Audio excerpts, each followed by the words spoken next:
del versículo 1 al versículo 3. Cuando se lo tiene puede decir amén. No ha dicho amén porque no ha llegado, aleluya.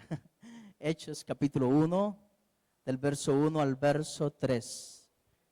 Amén. Entonces, lo leemos en esta hora honrando a nuestro Dios Trino, Padre, Hijo y Espíritu Santo.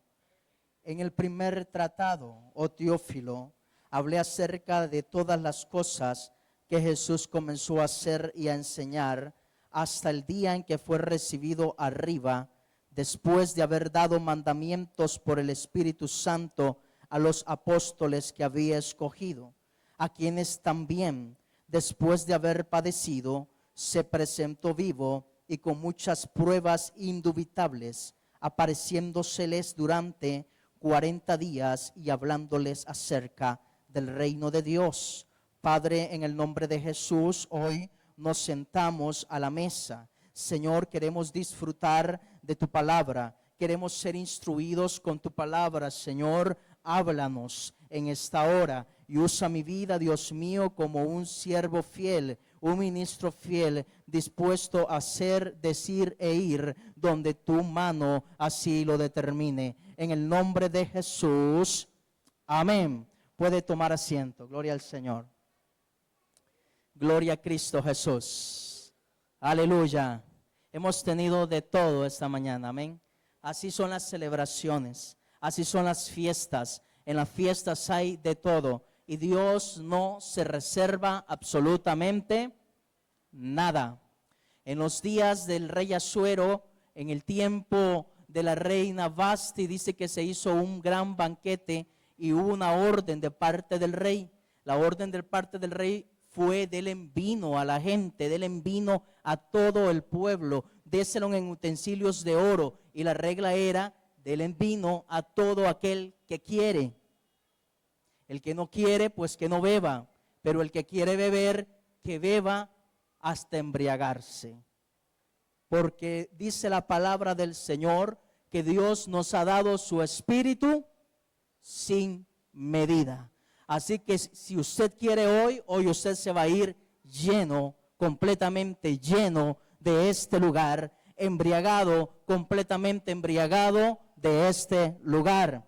Hay personas que antes de venir a Cristo, ellos no sé si cuentan un testimonio o se acuerdan con cierta melancolía de lo mucho que disfrutaban su vida en el mundo, de lo mucho que bailaban, de lo mucho que tomaban, de todas las mujeres que tenían. Y cuando uno los escucha contar esto, uno dice: este hermano, en vez de testificar de donde Cristo lo ha sacado, lo que hace es jactarse de la vida que tenía en el mundo. Y uno se pregunta: ¿por qué razón en Cristo no lo hace igual?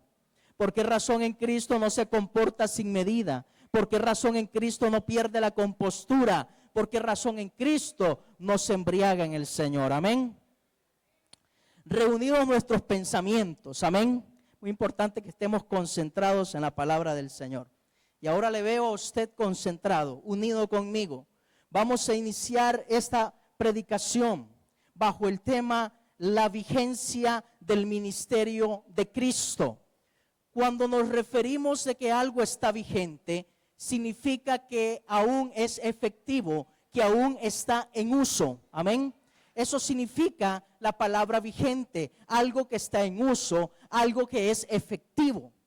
Entonces, cuando nos referimos a la vigencia del ministerio de Cristo, estamos hablando que hoy día, año 2025, en esta era de gracia, en esta era de la iglesia, la vigencia del ministerio de Cristo está entre nosotros. O sea, que Cristo es el mismo ayer, hoy y por siempre. El Cristo, aleluya, resucitado, está entre nosotros y sigue ministrando al pueblo, sirviendo al pueblo. Amén.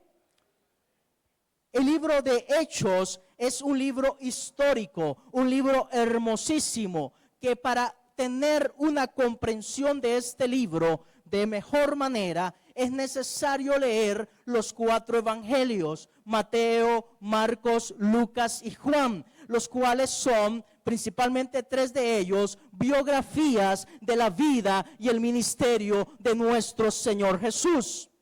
El libro de Hechos es una continuidad del ministerio de Cristo, pero ya no el Cristo, aleluya, que nació de María, ya no el Cristo que caminó por Capernaum, ya no el Cristo que se desarrolló en Galilea, ya no el Cristo Jesús de Nazaret, sino el Cristo que venció la muerte, el Cristo que resucitó, el Cristo que ahora se encuentra a la diestra del Padre, intercediendo por nosotros y esperando el día, aleluya, que la final trompeta suene y los muertos en Cristo resuciten primero, y luego todos nosotros, los que hayamos quedado, seremos también arrebatados y recibiremos a nuestro Señor nos recibirá en el aire. Amén. El libro de Hechos entonces es una continuidad de la vigencia del ministerio de Cristo. Los teólogos le llaman Hechos de los Apóstoles, pero si queremos ser estrictos, no es Hechos de los Apóstoles, sino son los Hechos de Cristo por medio de la iglesia a través del poder del Espíritu Santo. ¿Alguien puede decir amén? Este libro se le atribuye a Lucas, el doctor, el mismo Lucas que escribe el Evangelio que lleva su nombre. Por eso encontramos entonces que dice en el primer tratado es el Evangelio según Lucas. En el primer tratado, Teófilo. Teófilo es conocido como el destinatario desconocido. No tenemos mucha referencia o casi ninguna de quién era Teófilo. No podemos decir de que era un discípulo cercano. Algunos dicen de que posiblemente era el señor de Lucas. Sabemos que Lucas como oficio y profesión era médico, y en aquel tiempo muchos hombres adinerados tenían a médicos como bajo su servidumbre, como sus esclavos. Entonces Lucas era un siervo, probablemente un esclavo de alto lujo. Era un médico de aquel momento. Amén. Sin embargo, pues esto queda dentro de ciertas conclusiones, suposiciones, especulaciones. Lo que sí sabemos de Teófilo es que su nombre, aunque el nombre es feo, su nombre tiene un significado hermoso. El nombre Teófilo significa amado por Dios. Teo de la palabra Dios y filo de la palabra amar. Significa que es amado por Dios. También se le hace referencia más adelante en el mismo libro de Hechos con el adjetivo excelentísimo. Este es un título honorífico de respeto. Entonces sabemos de que Teófilo era amado por Dios y tenía un puesto de alto respeto. Y como Teófilo es el destinatario desconocido del libro de Lucas y el libro de Hechos, usted y yo hoy tenemos el permiso de llamarnos Teófilos. Dígale al que está a su lado, usted tiene cara de Teófilo. Usted tiene cara de Teófila. ¿Le parece ese nombre? Hoy todos los presentes en esta audiencia del Señor nos llamamos Teófilos, nos llamamos Teófilas. ¿Por qué razón? Porque aquí solamente hay gente muy amada por Dios. Denle un aplauso fuerte al Rey de vida. Aleluya. En segundo lugar, usted se llama Teófilo hoy, puede tomar el lugar de Teófilo por el puesto honorífico que se te ha dado. Un puesto honorífico que no lo hemos ganado por nuestros méritos, por nuestras capacidades, por nuestra propia justicia, sino por lo que está escrito en el Evangelio según San Juan capítulo 3, verso 16, que dice: de tal manera amó Dios al mundo que dio a su Hijo unigénito, para que todo aquel que en él cree no se pierda, mas tenga la vida eterna. Esa vida eterna, dice la palabra del Señor, que nos ha dado un puesto elevadísimo, un puesto honorífico, y ese puesto es el ser llamados hijos de Dios. Entonces usted es Teófilo porque usted es amado y usted es hijo de Dios, amado por Dios y con un puesto sumamente elevado que no tienen los querubines, no tienen los arcángeles, no tiene ningún principado, ninguna potestad. Usted y yo somos hijos de Dios. Aleluya. ¿Cuántos se sienten dichosos? ¿Cuántos se sienten bienaventurados? entonces, considerando que usted es Teófilo y que hoy el Espíritu del Señor, no a través de Lucas, sino a través de David, aleluya, le trae a usted enseñanza sobre la vigencia del ministerio de Cristo, es importante referirnos acerca del primer tratado. El primer tratado es Lucas. Entonces, para conocer aspectos relevantes del ministerio de Cristo, vamos a considerar 3 aspectos importantes del inicio del ministerio de Cristo. Y así comprendamos las bases, aleluya, que Jesucristo usó, que Jesucristo tuvo cuando comenzó a ministrar a los hombres. Vamos entonces a Lucas capítulo 3.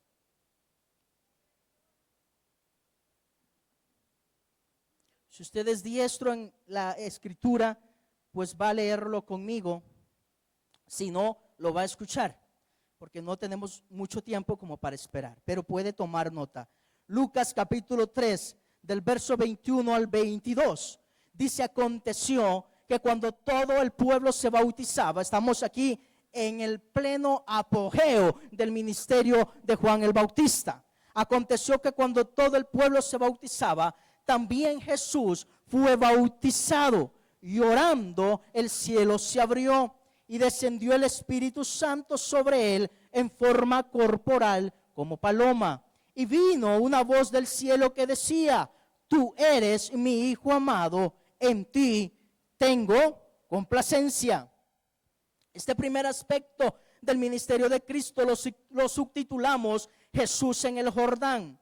Número 1, es importante destacar en estos 2 versículos que Jesús se movía de acuerdo a la voluntad del Padre. Esto significa que Jesús vivía para que todo el propósito de Dios se cumpliera en su vida. Antes de usted venir a Cristo, usted vivía para lograr sus propios objetivos, sus propias metas. Antes de venir a Cristo, usted vivía para disfrutar de los placeres de este mundo. Pero ahora que usted está en Cristo, ¿cuántos están en Cristo? Usted vive para que el Señor cumpla no tu propósito, no tus planes, sino su propósito y sus planes en tu vida. Jesucristo no vino a vivir conforme el mundo, ni conforme aspiraciones personales, sino conforme la voluntad de Dios. He venido a hacer la voluntad del Padre. Eso lo dijo nuestro Señor Jesús. No desarrolló un ministerio personal, sino desarrolló un ministerio en el Padre y para la gloria del Padre. La aprobación del Padre entonces, como punto 2, y orando, dice la Biblia, que el cielo se abrió. Jesús entonces se movió en obediencia y en obediencia oró. Y aquí hay un código de Dios. Porque la obediencia no está separada de la comunión. Aconteció que cuando todo el pueblo se bautizaba, Cristo llegó en obediencia. En el Evangelio según Mateo, vemos de que Juan el Bautista presenta oposición y no lo quiere bautizar. Pero Jesús le dice: lo vamos a hacer, es necesario, Juan, ya deja el drama. Ya deje el espectáculo, ya dejemos de atrasar el asunto. Es necesario que se cumpla toda justicia, porque había una profecía que indicaba que Jesús tenía que ser bautizado. Jesús estaba en obediencia y dice que entonces cuando fue bautizado, orando, el cielo se abrió. No solamente estaba cumpliendo con la forma en que Dios quería que se hicieran las cosas, sino que se encontraba en comunión con el Padre. Y me detengo aquí un momento. Todos sabemos de que la Biblia dice: no dejando de congregarnos como algunos tienen por costumbre. ¿Sí, amén? Solo dice el apóstol Pablo. En mi versión dice: no dejando de congregarnos como muchos tienen por maña. Amén. Esa es la forma. Y muchos estamos acá y venimos acá cada domingo porque decimos: hay que congregarse, es un mandamiento, lo estoy haciendo en obediencia. Sin embargo, no están en comunión. Porque usted puede estar cumpliendo con el mandamiento, pero lejos de la comunión. Está cumpliendo con congregarse, pero no está adorando. Está cumpliendo con congregarse, pero no está orando. Entonces usted dice, yo voy al culto y no siento nada. Por supuesto, porque no has hecho lo que es necesario para que el cielo se abra. Para que el cielo se abra, debo estar en el lugar que Dios quiere y viviendo en completa comunión con el Padre. Entonces el cielo se abrirá. ¿Cuántos entonces se afligen y dicen, yo no peco? La Biblia dice que no debo adulterar y no adultero. La Biblia dice que no debo fornicar y no fornico, pero tengo el cielo cerrado, no veo la revelación de Dios, no veo la visión de Dios. Es porque nos falta la comunión con Dios. No se trata únicamente de educación cristiana para saber qué hacer o qué no hacer o cómo hacerlo. Se trata de tener una vida de comunión con el Padre. Jesús en perfecta obediencia y en perfecta comunión, Él oró al Padre y entonces el cielo se abrió. Esto fue más que un fenómeno natural, fue más que una coincidencia. Esto fue la aprobación del Padre sobre su Hijo, diciendo, este es mi Hijo amado en quien yo tengo complacencia. Para alguien que vive en comunión con Dios, este es el mayor grado de bendición. Pero quien únicamente está aspirando a las cosas de este mundo y aún no ha entendido que es una nueva criatura en Cristo, cuando se le habla de cielos abiertos, lo que piensa es en carro, lo que piensa es en fama, lo que piensa es en todo lo material que él anhela tener. Pero cuando usted ha nacido del agua y del Espíritu, cuando usted escucha que el cielo se te va a abrir, lo que se te viene a la mente es el Padre diciendo, tú eres mi Hijo amado y yo en ti tengo placer, yo en ti tengo satisfacción. A Dios sea toda la gloria. Qué hermoso es cuando en los momentos de alabanza, cuando en los momentos de adoración, estando en plena obediencia al Señor, orando y alabando a Dios y cantando salmos entre nosotros, el cielo se nos abre, aleluya, y la gloria de Dios comienza a fluir, el Espíritu Santo se comienza a mover, las almas comienzan a ser salvas, los cuerpos comienzan a ser sanados, el Espíritu Santo comienza a bautizar. Ese es el momento en que el cielo se ha abierto, aleluya. Jesús le dijo a Natanael, a partir de ahora verás el cielo abierto y los ángeles del cielo, aleluya, que suben y bajan delante de la presencia del Señor. El cielo abierto es la condición del hombre de Dios, del verdadero creyente. Entonces este es nuestro punto 3 de la exégesis que estamos haciendo de estos dos versículos. La aprobación del Padre es sellada por la presencia del Espíritu Santo que reposaba sobre Cristo.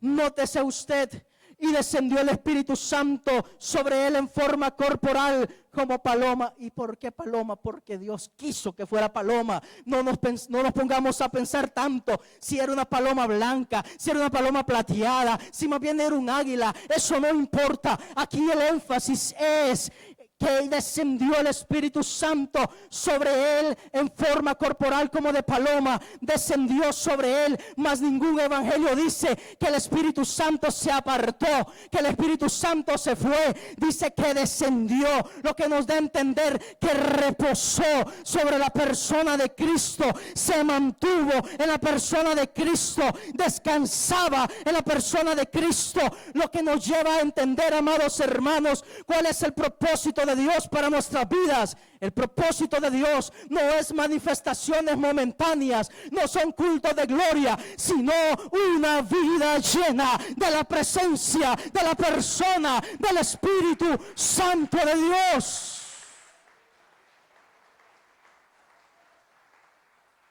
Cuando el Espíritu desciende sobre una persona, no lo hace simplemente para hacerle provocar un escalofrío, para que diga unas cuantas lenguas, para que profetice un poco. En medio de la unción de Dios, en medio del mover de Dios, puede haber un descarriado entre nosotros y comience a hablar lenguas porque tiene un don, y ante la unción el don se le activa. Pero únicamente el Espíritu de Dios tiene comunión y reposa sobre aquel que está en obediencia, en comunión con el Padre, y el Padre ha dicho: Espíritu de Dios, ese es mi Hijo amado. Y entonces el Espíritu desciende y reposa, dando certificado, haciendo constar de que ese verdaderamente es hijo e hija de Dios. Entonces no son los modos, no es la forma, no es la trayectoria, es sobre quien veas, le dijo Jesús a Juan, el Espíritu descender. ¿Sobre cuántos ha descendido el Espíritu de Dios? Aleluya, son pocos. ¿Sobre cuántos ha descendido el Espíritu de Dios? Pero si yo digo a cuáles ha tocado el Espíritu de Dios, la multitud es grande. Porque el toque de su gloria, ante el toque de su gloria, la tierra tiembla. Pero la comunión con el Espíritu es para los íntimos. Es para la gente que dice es necesario que se cumpla toda justicia.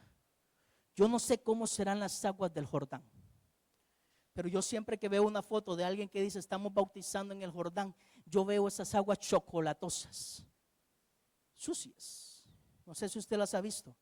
Hace poco estaba ahí un ministro famoso, dice, bautizamos en el Jordán a la hermana tal, y esas aguas sucias. Tal vez si estaban sucias, yo no creo que Jesús quería meterse ahí. Cuando viene del cielo, que dice que las aguas son como cristal. Pero él dijo, es necesario que se cumpla toda justicia. No siempre hacer la voluntad de Dios nos va a dar una sonrisa de oreja a oreja.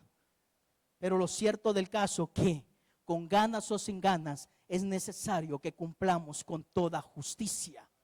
Por eso el cristianismo verdadero, el cristianismo radical, no se basa en sentimientos, en humanismo, en positivismo, en alcances humanos, sino en la voluntad del Padre. Si Dios quiere, lo haremos. Si Dios quiere, iremos. Si Dios quiere, lo lograremos. No son aspiraciones personales, hermano, sino es la voluntad del Padre.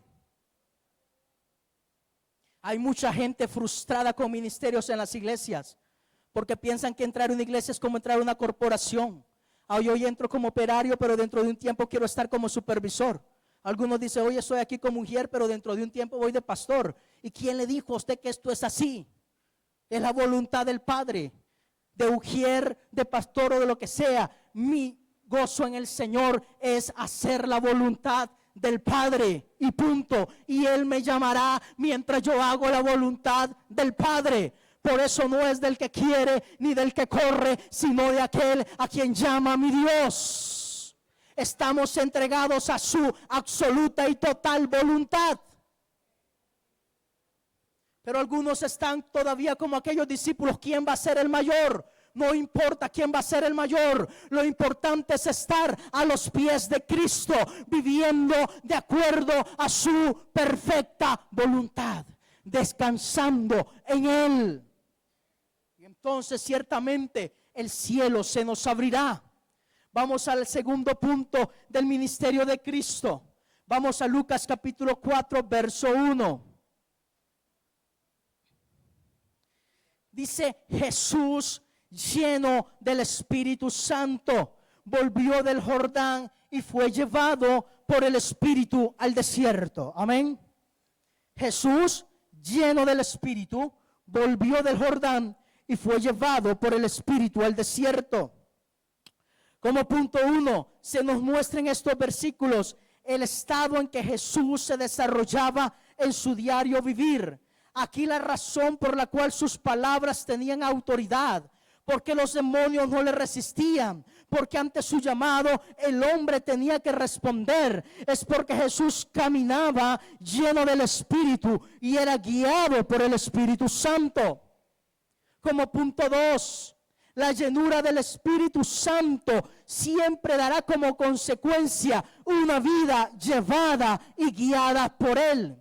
Dicho en palabras más sencillas y directas, es imposible que una persona que no es guiada por el Espíritu Santo se diga que está llena de Él.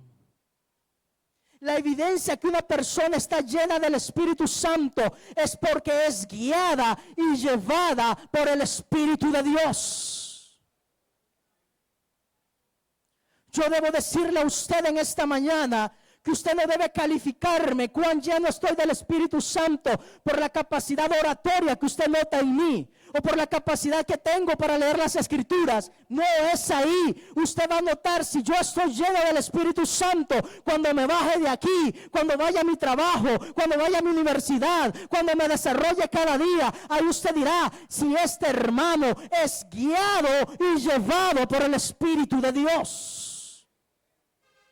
Porque muchas veces estamos habituados a decir, y sentí del Espíritu tal cosa, y el Espíritu me dijo que dijera, y el Espíritu me dijo que fuera. Y la pregunta es, una vez que usted recibió esa guianza, ¿permitió que lo llevara? Porque dice que el Espíritu había llenado a Jesús y fue llevado por el Espíritu al desierto. No se trata únicamente de recibir la instrucción, sino de ir hacia allá. Dios me dijo que dijera, ¿y usted lo dijo? Dios me dijo que fuera, ¿y usted fue? Dios me dijo que hiciera, ¿y usted hizo? El apóstol Pablo era un hombre en quien operaban posiblemente los 9 dones del Espíritu Santo. Lo vemos manifestarse casi que en todas las ramas ministeriales. Lo vemos de una forma maravillosa. Pero él dice, no he ido a predicar porque el Espíritu no me lo permitió. Él podía decir, tengo el respaldo, yo puedo ir, tengo la teología, tengo las revelaciones, puedo orar, puedo hacer cosas. Pero él dice, si el Espíritu no me indica que vaya, yo no puedo ir, porque resulta que yo estoy lleno del Espíritu Santo. Una vida llena del Espíritu Santo es una vida que continuamente recibe coordenadas del Espíritu, dirección del Espíritu, pero se concreta. Es la evidencia palpable, es la prueba que sustenta la teoría de que alguien está llena del Espíritu, el ver si esa persona es llevada por el Espíritu Santo. Amén. ¿Alguien está aquí? Gloria al Señor. Dios nos habla. Amén. Como punto tercero, veamos en Lucas capítulo 4, verso 14.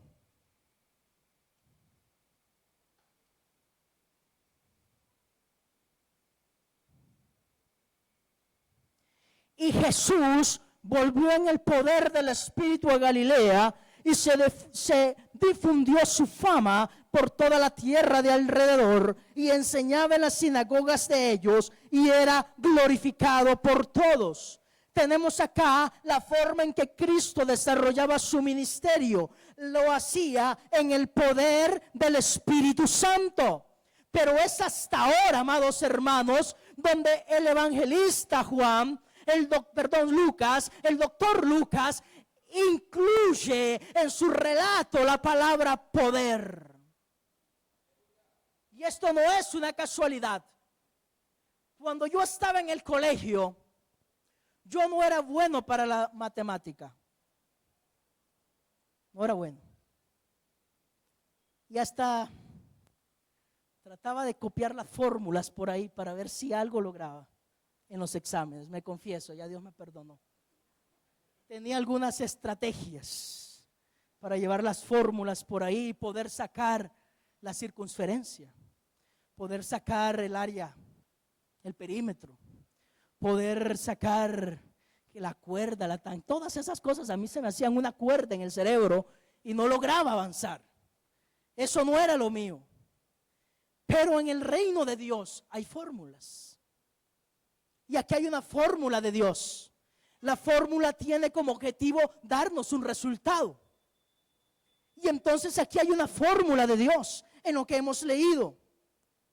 Recibir el Espíritu, ser lleno del Espíritu, ser guiado por el Espíritu, nos da como resultado un ministerio de poder. Eso está claro, eso está sencillo, no es una ecuación elevada, pero sí es necesario estar de rodillas, postrado delante de Dios para que esto sea una realidad. Entonces tenemos que recibir el Espíritu, más ser lleno del Espíritu, más ser guiado por el Espíritu y llevado por el Espíritu, da como resultado un ministerio lleno del poder de Dios. Y si un elemento de esta ecuación no está presente, entonces tendremos un ministerio raquítico espiritualmente, tenemos un ministerio completamente lisiado.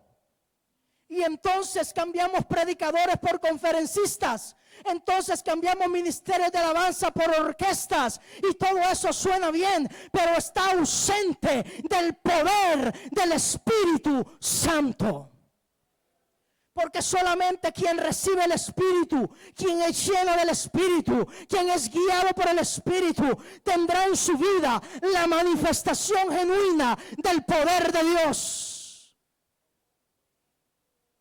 Poder es la capacidad de hacer cosas dentro de lo que es el concepto que da el diccionario español.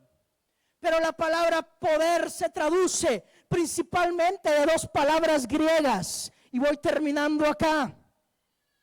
Una de ellas es la palabra dinamis y la otra palabra es exousia. Discúlpenme mi mal griego. Exousia. Dinamis es la capacidad, es la eficacia, es la fuerza, es la maravilla, es el milagro, es el poder, es la potencia, es la señal, es el valor. Exousia, por su parte, significa la autoridad, el derecho, la jurisdicción, la libertad, el poder, la potestad. O sea, que dinamis es la parte material del poder y exousia es la parte inmaterial. Dinamis es donde se hacen las cosas, donde se evidencian las cosas. Exousia es donde se producen las cosas por la operación del Espíritu Santo en nosotros. Exousia es la capacidad de hacerlo. En dinamis es la obra hecha. Véalo de la siguiente manera. Jesús caminaba y los demonios decían: ¿qué tienes contra nosotros, Jesús de Nazaret? ¿Qué estaban viendo en ellos? ¿Qué estaban viendo esas legiones en Cristo? Exousia, autoridad, jurisdicción, poder, el derecho. Eso es lo que ellos estaban viendo. ¿Qué es esta exousia? ¿Qué es esta autoridad que tiene este hombre? Y Jesús decía: entonces haré dinamis fuera de ese cuerpo en el nombre de Jesucristo. Cuando la liberación se producía, el dinamis se ejecutaba. Amén. ¿Me voy a entender? Nos habla el Señor hoy. Entonces en la exousia tenemos la autoridad. En el dinamis lo estamos ejecutando. Es la ejecución. Y es precisamente lo que el evangelista Lucas dice acá: que Jesús volvió en el poder del Espíritu.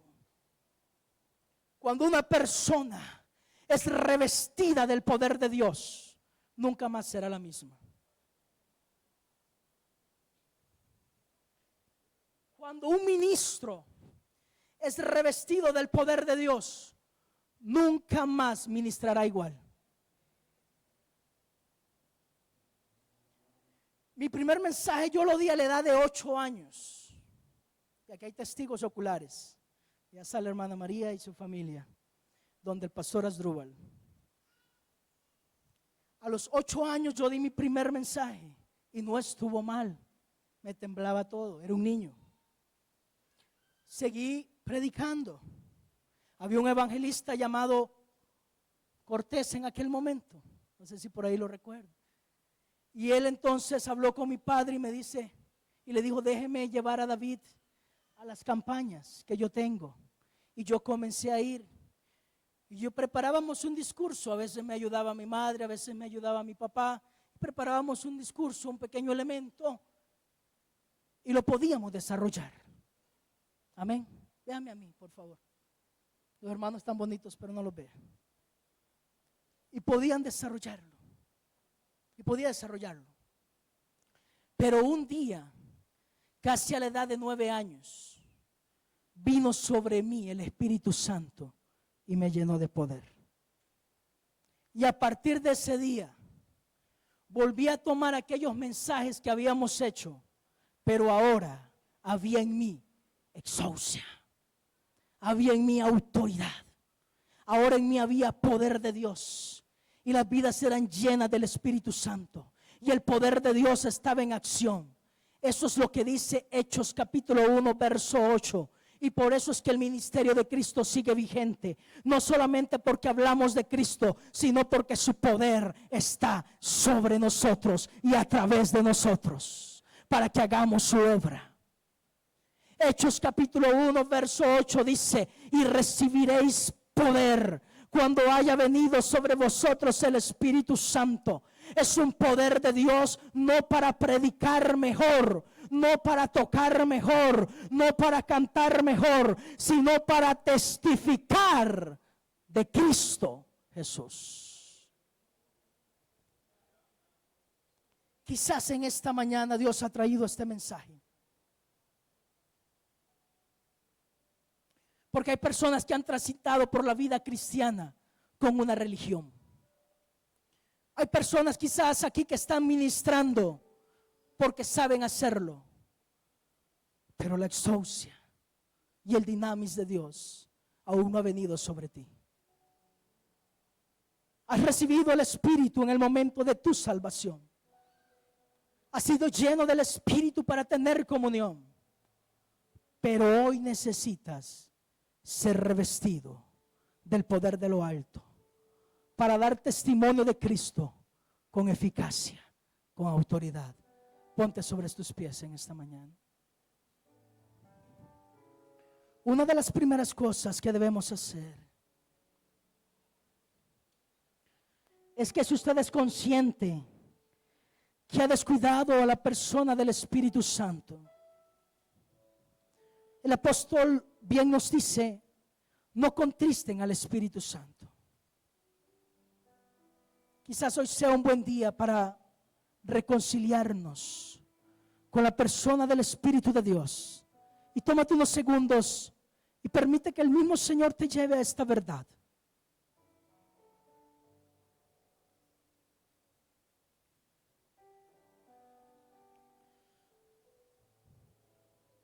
Has descuidado al Espíritu de Dios. Lo has contristado cuando Él te ha querido llevar a aguas más profundas y tú has dicho: aquí estoy bien. Pero hoy dile al Señor: